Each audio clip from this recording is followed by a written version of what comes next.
All right, so welcome back. Let's continue talking about the Gaussian Bayesian networks, the Gaussian models, and now we're going to talk a little bit about the Gaussian distributions. Let's start with one dimension and move to two dimensions, and we later on extrapolate to n dimensions. All right, so we have talked a lot about Gaussian distributions without looking at its equation. So let's look at the simplest case first, one dimension, and we move it to higher dimensions as we get some intuition about this distribution. So the first thing, as we have said, the distribution is controlled by two parameters.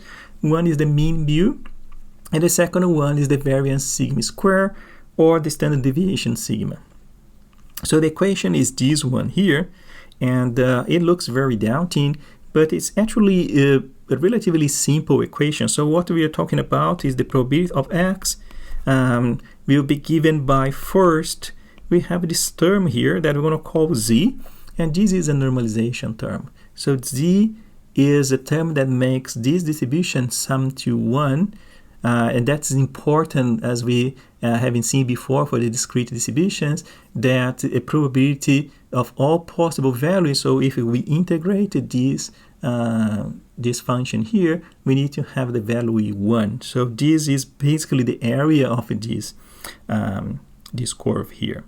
And we have this exponential here, and the exponential is defined as it is here. So we can see that we have this 1 over 2 that multiplies, and we're going to take the value of x that we want to compute the density, and we're going to subtract it by the mean mu, and we're going to divide it by the standard deviation sigma, and we're going to calculate that square. And this exponential function will give this nice sine shape to the curve. So we can see that we'll have the mean mu here, and if we move away one standard deviation to the left or to the right, what we have in this region here is 34.1% of the area. But if we move away one more standard deviation, we're going to have 13.6% of the area, and if you move away one more standard deviation, only 2.1, and one more just 0.1. So we have this famous result that if we are in this area here, one standard deviation away from the mean to the left or to the right, we have around 68% of the area. And if we are two standard deviation, so now from here to here, we have 95% of the area. And if we are 3 standard deviations, we have 99% of the area. And when we want to estimate those parameters, mu and sigma, or sigma square, we frequently do that from data. And it's very easy to do that. So we can think that in the case of mu, it's going to be the expected value for the variable x. So what we are doing is, for instance, we take the variable temperature, and we see the different realizations, so the different temperatures in different days and different moments. We compute the average, and that's going to be our estimate for mu. In the case of the standard deviation, that is an also expected value, but in this case is the difference between x and mu. So we are computing how much x is away from the mean on average, right? And that's going to be our estimate of how wide is going to be our curve. So we can compute the standard deviation sigma or the variance sigma square. In this case, the sigma square, we just take away the square root, and it's going to be the expected value of x minus the mean mu squared. All right, once we have those parameters, we can sample from this distribution and create more data. So we say that x, our variable, is distributed as a normal distribution. So we use this n with the parameters mu and sigma square. We can also say that we can sample x from this distribution. Okay, so let's move from one dimension to two dimensions, and let's look at two variables x1 and x2. Let's suppose by simplicity that those two variables are independent of from each other. So in this case, that we know that we can compute the joint probability distribution by multiplying the probabilities of the marginals, the probability of x1 times the probability of x2. All right, so let's do that. Let's put the densities of the Gaussians for these two variables and multiply them. So we have here the first part is the density for x1, the second part is the density for x2, and we are multiplying these two things together because we are assuming the variables are independent. So just the details here, we have the sigma 1 standard deviation for variable x1, and the mu1 is the mean for the variable 1, and the 2 are the standard deviation and the mean for the variable 2. And we multiply these things, so what we can do, we can multiply the normalization constants. So we have sigma 1 square root 2 pi times sigma 2 square root of 2 pi. And as we are multiplying these two exponential functions, we can sum the exponents. So it's going to be e elevated, and the exponent will be the sum of this guy and this guy here. All right, that's good.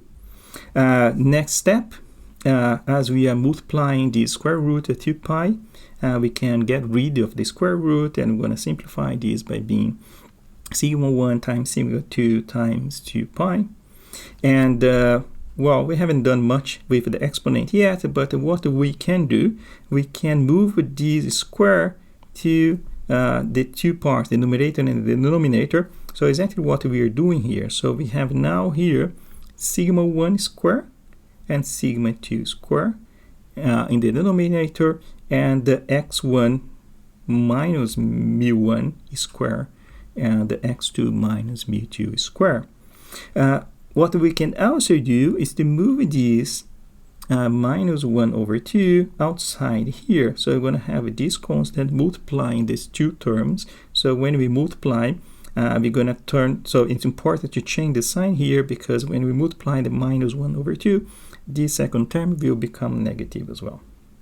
All right, so this is okay, that is very good, but one problem of this representation is that if we have a third variable like x3, we're going to have one more term to this denominator here. It would be good to have one single representation, one single set of equations that would be independent of the number of the variables, so it would be the same for as many variables as we have. And we can get this by using a vector representation. So what we're going to do is define a vector x that we're going to have the variables x1 and x2, and we can extend that later by introducing a new entry to this vector x3. The same thing, we're going to define a vector mu that has the means mu1 and mu2, and we can extend to more variables if we want to. All right, and there will be a new idea here that is what we call the covariance matrix, right? And as these two variables are independent of each other, it will be a diagonal matrix where we have the sigma 1 square and the sigma 2 square. And we can invert that matrix and compute this inverse of the covariance matrix, and it's going to be, because it's a diagonal matrix, and it's going to be very simple, and a 2 by 2 matrix is going to be very simple to compute that. It's just 1 over sigma 1 square and 1 over sigma 2 square in these two positions, and 0 and 0 as well. All right, that's good. So if we have those definitions, I can change the denominator to this simpler form here. We're going to have the vector x minus mu transpose times this inverse of the covariance matrix times x minus mu, right? And we can try to look why that is true here. But because we have a very little space, we need to do that in a very compact way. So let's see if we can write here. It's going to be 1 over 2 minus 1 over 2, that's going to multiply, going to be x minus mu transpose. So it's going to be a subtraction of two vectors, and we're going to transpose them. They are column vectors. We're going to transpose, and they will become row vectors. So they're going to be x1 minus mu1 in the first position, and the second position is going to be x2 minus mu2. And this will multiply the inverse of the covariance matrix that we know that is 1 over sigma 2, sigma 1 square, 0, 0, 1 over sigma 2 square. Right? And that will multiply a column vector because it's not transposed, x1 minus mu1, x2 minus mu2. All right? So we have this. So what do we get with this multiplication? Let's try to write that here. It's going to be 1 minus 1 over 2, and I'm going to multiply this row vector by this matrix. So the multiplication of this row vector here, you're going to multiply the row by column, but we have this 0 term here, so the second part here will not be included. So we're going to have x1 minus mu1 and multiply by 1 over sigma 1 square. So we have this sigma 1 square here, right? So this is in the first position of the vector. In the second position of the vector, we'll have the multiplication again by the second column of the matrix. So it's going to be x1 minus mu1. We're going to multiply by, now this guy is 0, so it will not be included. So we only have x2 minus mu2 divided by sigma 2 square. So this is a row, a vector that is going to multiply by column vector. So I'm going to write the column vector here, really compact. So the column vector is x1 minus mu1, x2 minus mu2. Okay. All right, so we're going to have now the multiplication of these two vectors, and so we're going to multiply the first guy here by the first guy here, and sum the multiplication of the second guy with the second guy. So it's going to be minus 1 over 2, and we have this x1 minus mu1. Then we're going to multiply by x1 minus mu1 in this side here. So we're going to have x squared over sigma 1 squared. And we're going to sum with the second. We're going to multiply x2 minus mu2 that we have here with the second guy here that is also x2 minus mu2. So it's going to be this guy squared divided by sigma 2 squared.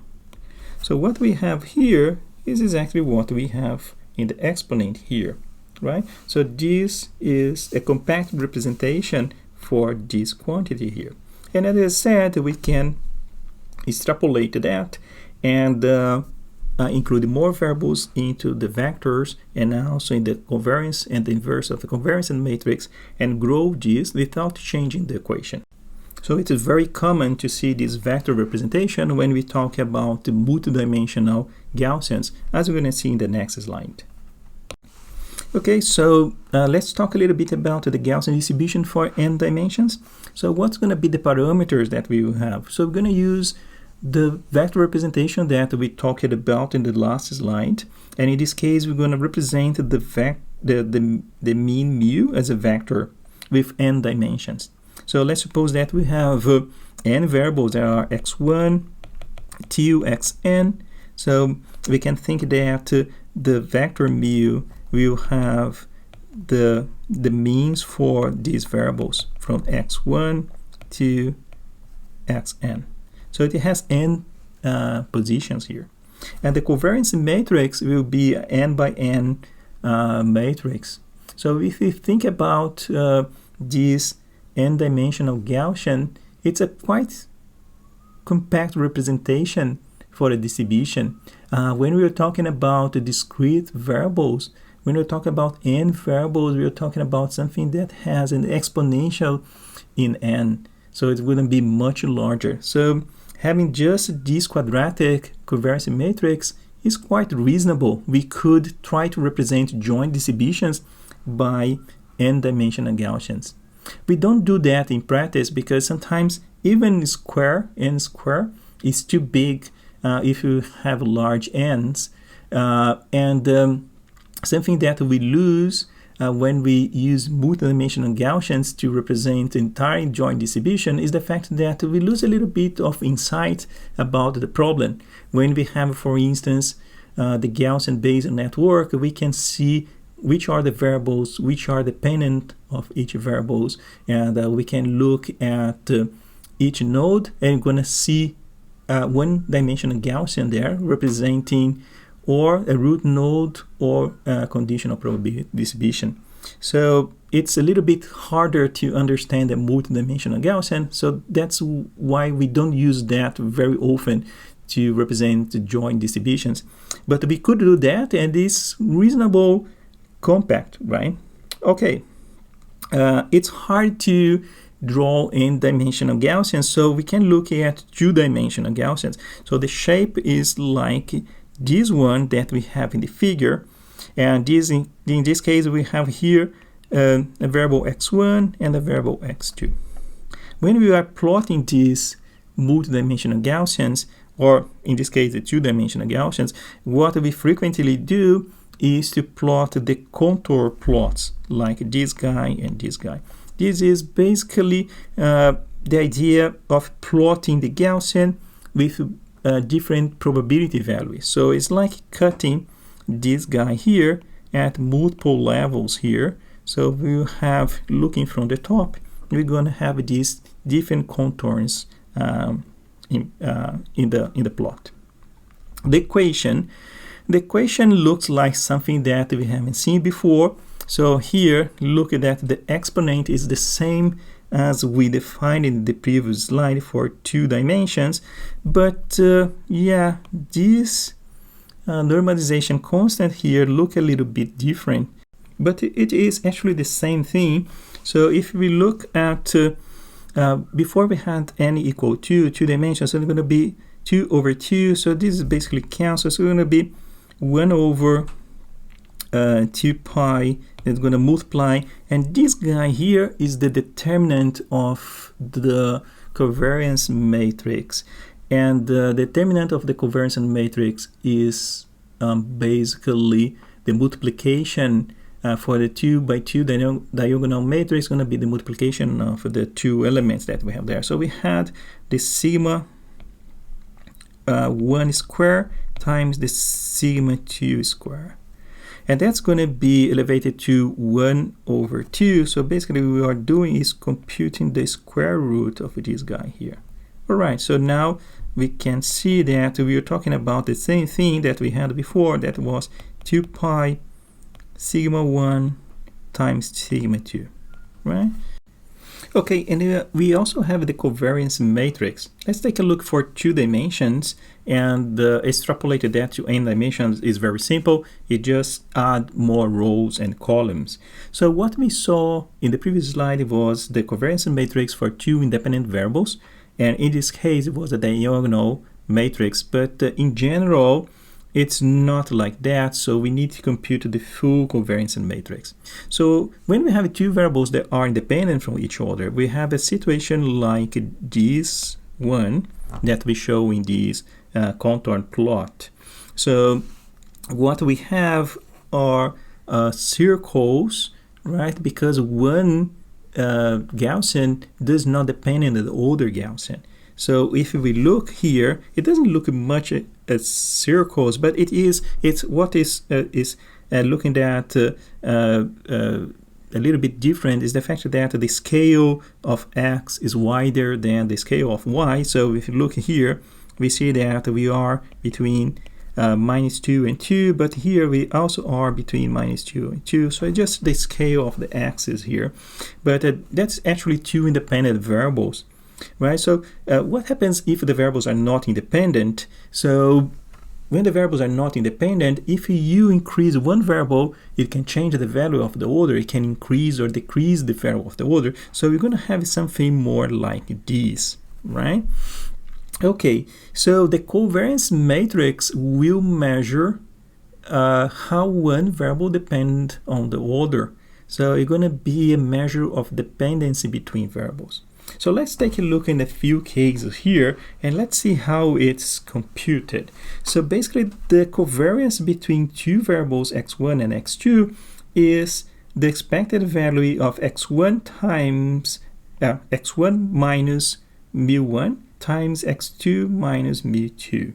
Right? What does it mean? It's actually a very clever measure of dependency between two variables. So let's suppose that we have something like this, right? The variables are not dependent. They will be like the second contour plot. We'll have several points here, and as I increase x1, I also increase x2. So they have this positive dependency, right? So what's going to happen when we measure the covariance between x1 and x2? So when I take a positive x1 here, like for instance this point, I expect to see also a positive x2 like in this coordinate here. So I'm assuming that for simplification, so this x1 and x2 are two Gaussians with mean 0. So we don't need to subtract the mean. It makes things a little bit easier to see.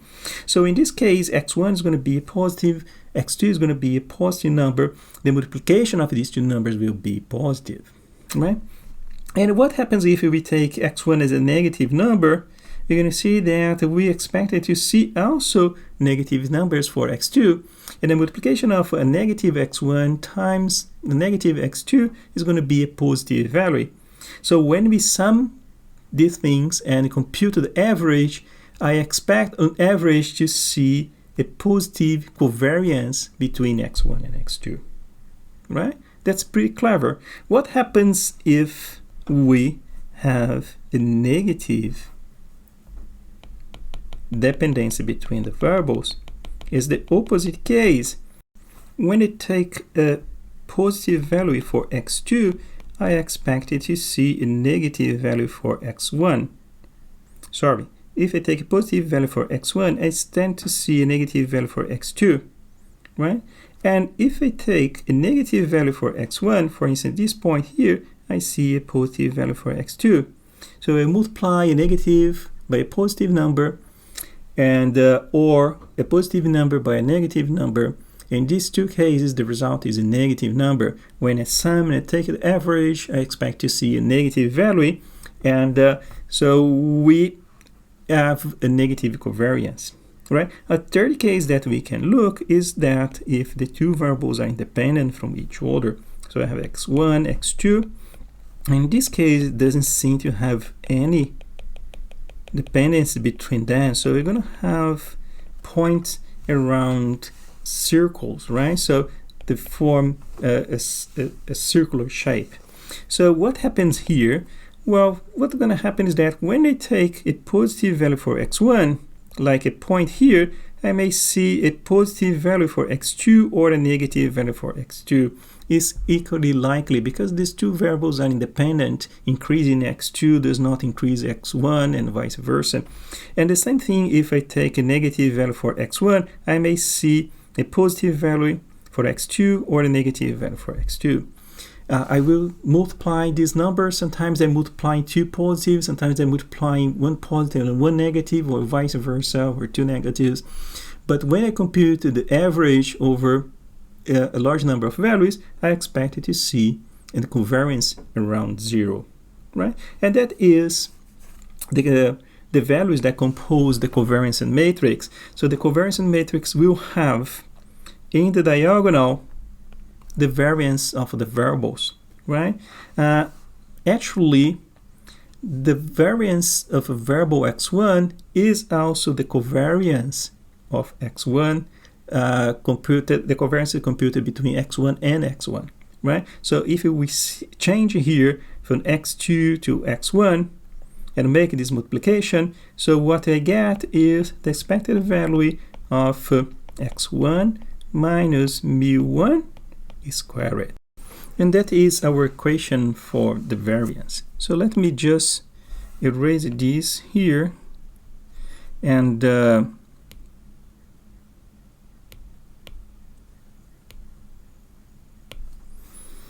right, so the covariance matrix is symmetric, so it means that this value here is equal to this value. And we can see by the equation that when we are measuring the covariance between x1 and x2 and the covariance between the x2 and x1 is the same thing. We are just changing the order of these two terms that we're going to multiply, but it doesn't change the results.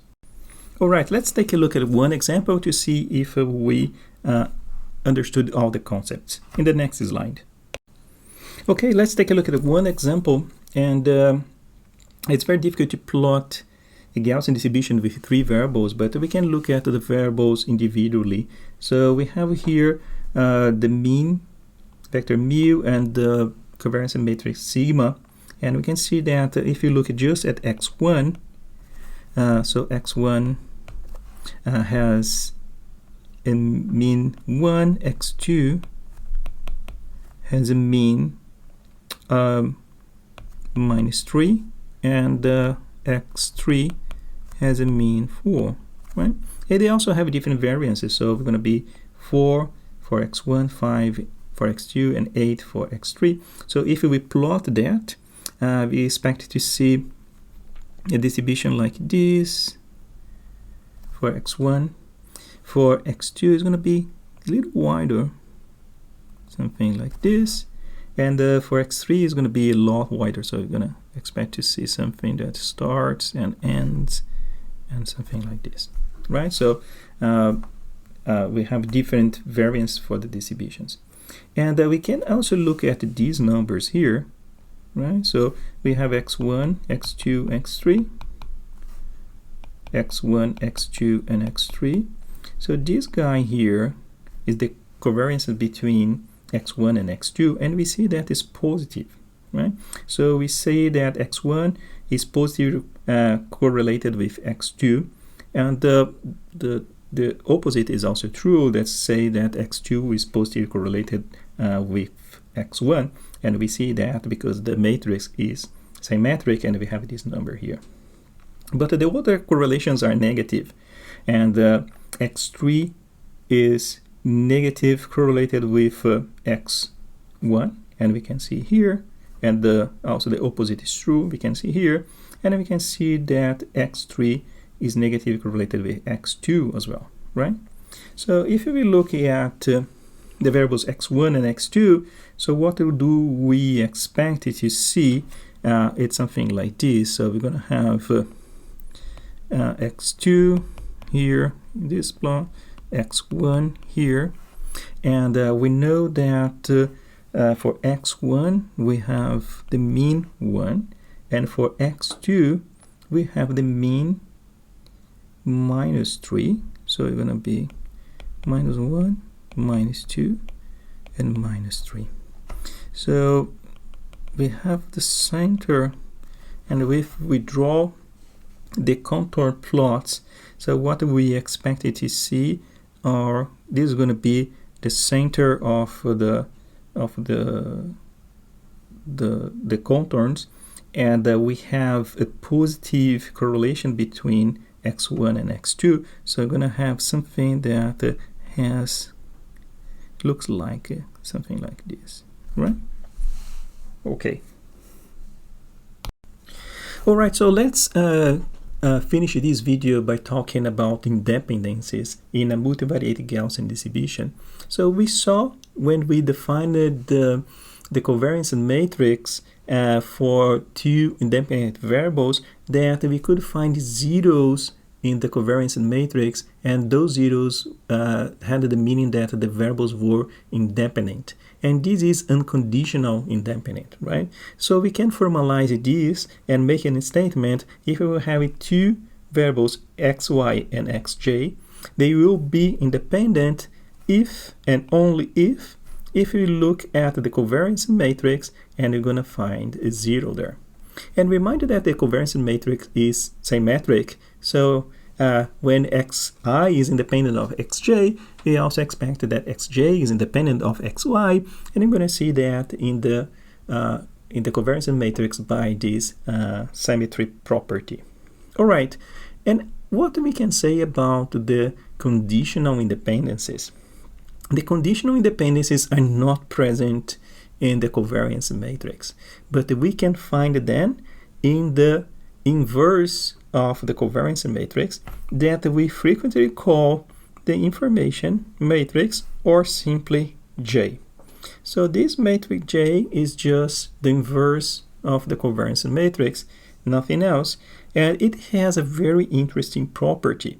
If we find a 0 in the information matrix, it means that the two variables that we have in the row and the column will be conditionally independent given all the other variables that we have in the multivariate Gaussian. So we can formalize it like this: xi will be independent of xj given the set of variables that I have the multivariate Gaussian.